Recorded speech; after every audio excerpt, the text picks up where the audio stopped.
Hello，大家好，我係你哋嘅 podcast 主持人海倫，歡迎大家收聽呢個新節目思維手記 Think Channel。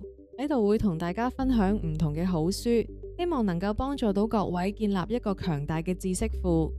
今日想同大家介紹嘅呢本書喺技術分析裏面算係一本好紮實、講求邏輯同系統嘅工具書，由丁勝元所寫，書名叫做《看見趨勢信號再下單》。首先介紹一下呢位作者丁勝元，擁有30年實戰經驗，經常受邀為金融從業人員講授技術分析。如果你係憑感覺入市，或者仲靠聽消息買賣嘅話，相信丁前輩嘅趨勢分析經驗會幫助到大家掌握入市時機。喺進入正題之前，想問問大家有冇試過以下呢個情景：有一日你喺街行下，突然間橫風橫雨，呢個時候你見到全世界嘅人好有默契咁跑向左邊個商場避雨，但係你當時純粹覺得，我直覺覺得右邊方向好似避雨比較好。最後你就唔理大圍人左邊嘅方向，一個人走向右邊，到最後發現右邊原來冇避雨嘅地方，仲因為場雨越落越大，自己變成咗隻落湯雞。其實做 trading 同避雨呢兩件事本質上好相似。當個市明明跌緊嘅時候，你偏偏就係要話，我覺得跌夠啦，直覺話俾我知呢度會反彈，覺得個市應該要升。其實喺市場面前，你嘅覺得同直覺就係令到你輸錢其中一個原因。我哋喺個市入面輸錢，未必因為自己唔夠聰明，有時候係因為自己主觀嘅睇法，經常幻想市場能達到預期嘅發展。其實輸錢嘅人有可能係擁有專業知識嘅人士，分分鐘係醫生、律師、工程師。所以大家學會掌握趨勢，一定能改善到以上嘅問題，增加勝算率。書有一句核心思想，想判定市場狀態，你要先了解行情事實。乜嘢係事實？事實係你眼見到嘅客觀數據，例如市場嘅高位、低位、趨勢嘅形態以及周期等等。第一部分介紹市場3種趨勢。首先會講下市場3種趨勢。其實市場唔係亂咁行走嘅，佢有自己嘅性格。我哋會將佢嘅狀態分為3種趨勢，以及每種趨勢所代表嘅性格。第一種上升趨勢 uptrend， 佢性格係比較進取，對於佢嘅判定標準係 higher high 同 higher low， 即係一頂高於一頂，一底高於一底。個趨勢節奏就好似張圖咁樣，首先出現 higher low， 之後出現 higher high higher low， 如此類推。上升趨勢嘅本質係不斷挑戰新高，代表咗買家嘅力量強度可以不斷推高個價格。之後有少少關鍵細節，大家需要留意。好多人見到個價格破咗新高，就衝入去買，點知啱啱買完就遇到回調，呢個時候會好驚，以為轉勢啦。所以喺心理策略方面，大家要清楚真正嘅上升趨勢，佢嘅關鍵位置係 higher low， 因為只要隨後嘅回調唔跌穿之前嗰個低位，呢個上升結構仲仍然算係健康回調。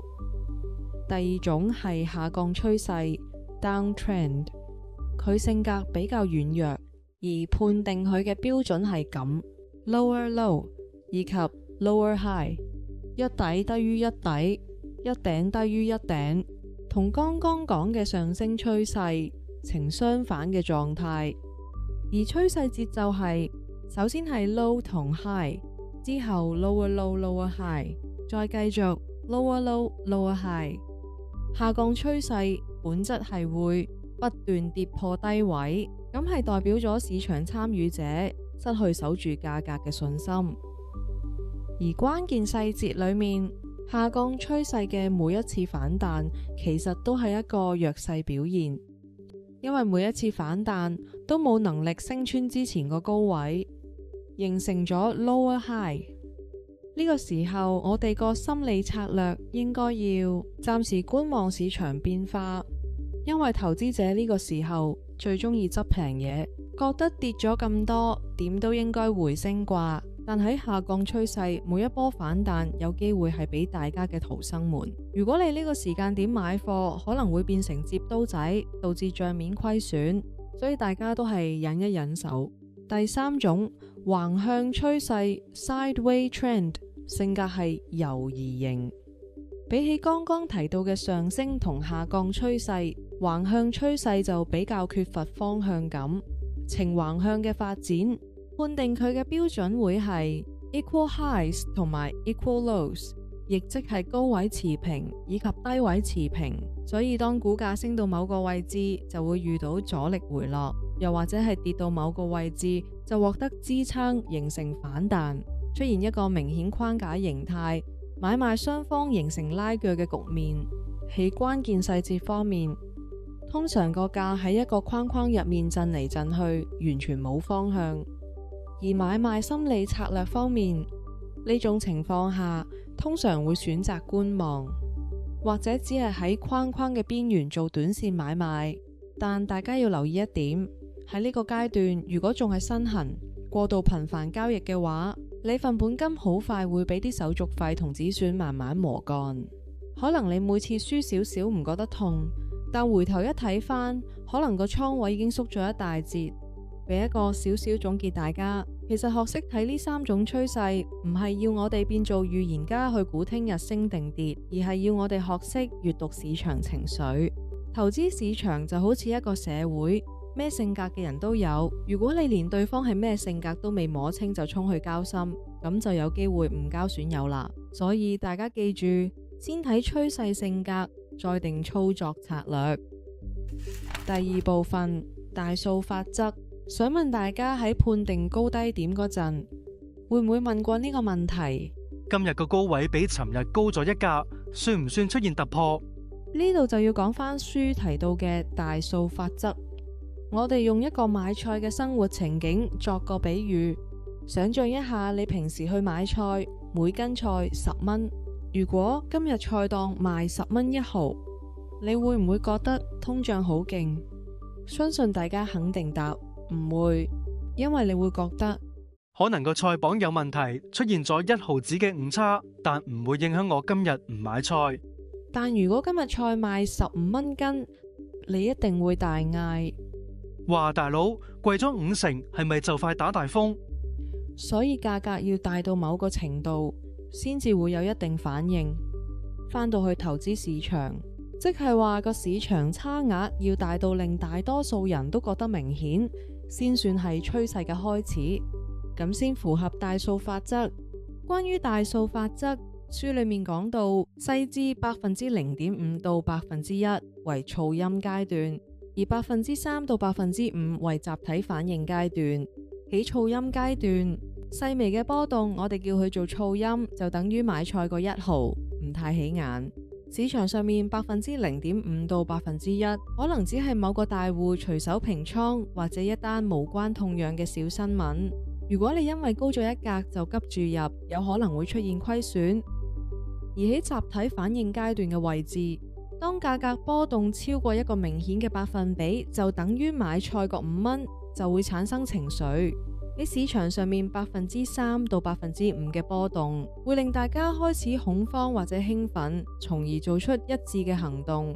參與者會產生明顯嘅集體共識。對於大數法則，我哋做一個小總結。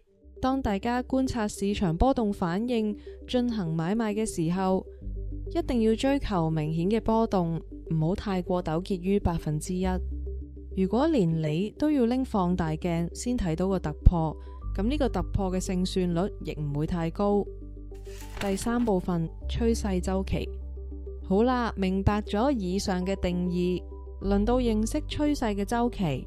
喺呢一部分，書入面分成3個週期。如果大家有興趣，可以攞紙筆記低重點。橫行週期，通常個市啱啱行完一段大跌浪或者大升浪，呢個時候需要休息一下，因為能量用盡晒，開始進入橫行階段，要累積翻能量。而佢嘅市場特徵係個成交量通常會收縮，同埋市場情緒冇咁活躍，所以呢個時期嘅建議係唔好估頂估底。大家要記住，頂同底只係一個區域。如果喺呢度太早進行買賣，你嘅資金有機會俾時間成本慢慢消耗。之後係盤整與過渡期，一個強勁嘅上升或下降趨勢當中，市場中間一定會出現向下傾斜或向上傾斜嘅盤整。呢個時候市場特徵係會出現幾次假突破或者假跌破，目的係想洗走一班唔堅定嘅投資者。其實呢種情況係健康嘅回調，因為係為下一波上升或下降趨勢儲備好能量。相關建議係喺呢個區域入面，你嘅工作係觀察佢嘅韌性，而唔係去預測佢嘅升或跌。最後係快速噴發期，呢個階段就係市場力量最純粹、最霸道嘅時候，亦即係我哋常講嘅主升浪或者主跌浪。佢嘅市場特徵係乾淨同高效。你會發現呢個階段嘅圖表變得非常乾淨，冇咗之前橫行期嗰種猶豫不決。佢波動次數少，空間幅度大，取而代之嘅係一連串強而有力嘅大陽燭或者大陰燭。呢個關鍵時期建議係唔好去估頂估底，亦唔好因為恐懼而過早落車，因為呢度先係贏面最高嘅地方。趨勢已經形成咗強大嘅力量。喺噴發期，我哋唯一要做嘅事就係順住呢股力量，直到佢出現明確嘅衰竭信號為止。講咗咁多，又嚟為大家做個小總結。趨勢嘅周期其實就係一場能量嘅循環，所以唔係想大家喺每個階段都咁搏命，而係要你睇清依家係邊個周期。我哋要好好保存自己重要嘅彈藥，選擇好適合嘅爆發周期，咁大家先可以享受到最豐厚嘅收穫。第4部分，倒水實驗。嚟到最後嘅一個部分，分享作者喺書入面提到一個好深刻嘅倒水實驗。大家簡單想象一下，當自己拎起杯水，慢慢倒落地下，佢會出現3個現象，其實係同市場規律息息相關。第一個現象，水聚成水團。當水啱啱接觸地面嗰陣，唔會即刻形成一條流線，因為水有表面張力，佢會先喺原地聚成水團。呢個時候嘅水會搖擺不定，就相當於係市場嘅盤整區，猶豫不決。第二個現象，出現突破口。當水團積到一定程度，或者地面某個邊緣壓力爆表，水會突然衝破框框，一瞬間就會沿住個突破口流走。呢個情況就係市場嘅趨勢突破，一湧而上。第3個現象，水嘅隨機性。當水流出嘅時候，其實係完全預測唔到佢會流向邊個位置，因為地面有無數細微肉眼睇唔到嘅凹凸位置，正正代表咗市場嘅不可預測嘅隨機性。作者用咗天平為大家作第一章嘅總結。做人定做交易，心態都要歸零。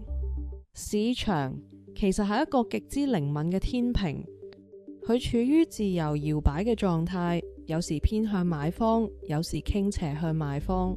所以作為投資者，我哋第一件要學識嘅事，唔係去預測天平走向，而係要習慣呢種不確定性。只有當大家嘅心態歸零，接受搖擺不定，先可以從市場上表面嘅波動，慢慢睇清背後買賣雙方嘅真正博弈。看見趨勢信號再下單嘅第一章就嚟到尾聲。對呢類深度技術分析有興趣嘅朋友，強烈建議大家可以去買翻一本丁勝元老師嘅原著，翻去慢慢學習。如果大家覺得今集嘅內容幫到你，記得 like 同 share 俾你身邊嘅朋友。我哋下條片再見，拜拜。